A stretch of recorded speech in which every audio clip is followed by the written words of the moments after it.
CBS presents this program in color.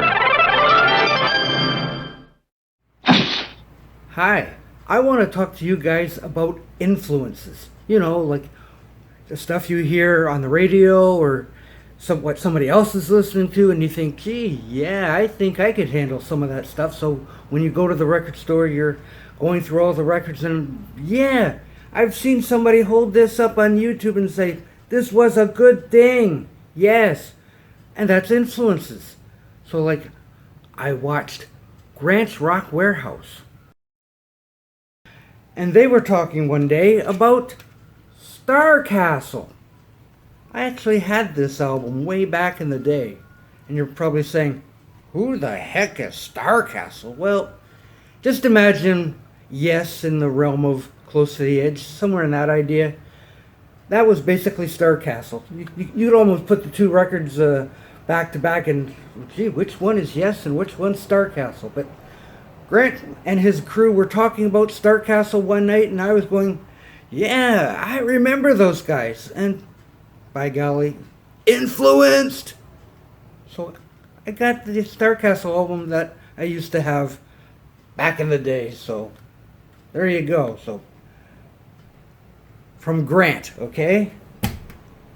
Now another influencer you might know is Stephen Schnee, you know, the king of Ski Lodge.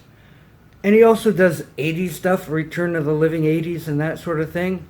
And I'm sure if you're watching his stream, you might hear some flock of seagulls.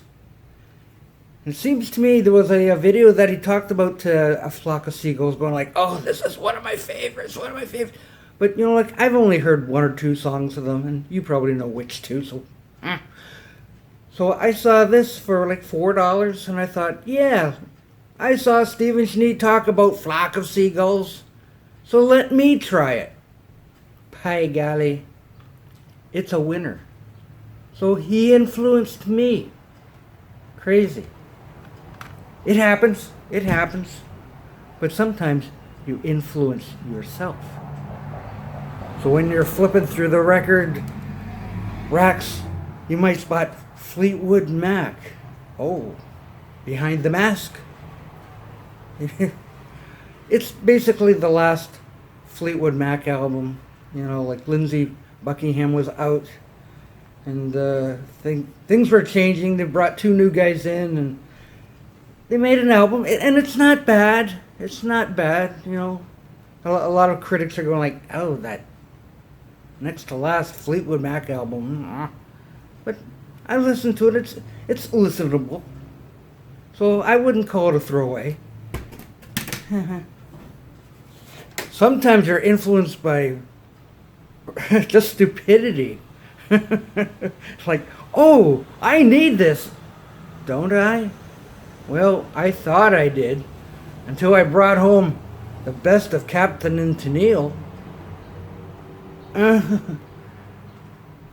I think this was a mistake. I'm sorry. Sometimes your own influences are bad influences. So I brought this home. I put it on. And once Love Will Keep Us Together was over, the rest of the stuff was just, oh, wow, you know. So, well, Muskrat Love. Whichever. So anyway, yeah, I got a Captain and Tennille's Greatest Hits. Love did not keep them together. No, they didn't. It didn't. What? Won't it? I don't know. All done. Okay, so I influenced myself on Captain and Tennille. I lost sleep over it, bought it, and now I lost sleep over it because I've got it. So there you go. So anyway, take care, everyone. If you made it to the end of the video, give yourself a pat on the back and eat a carrot, and we'll see you again next time, all right?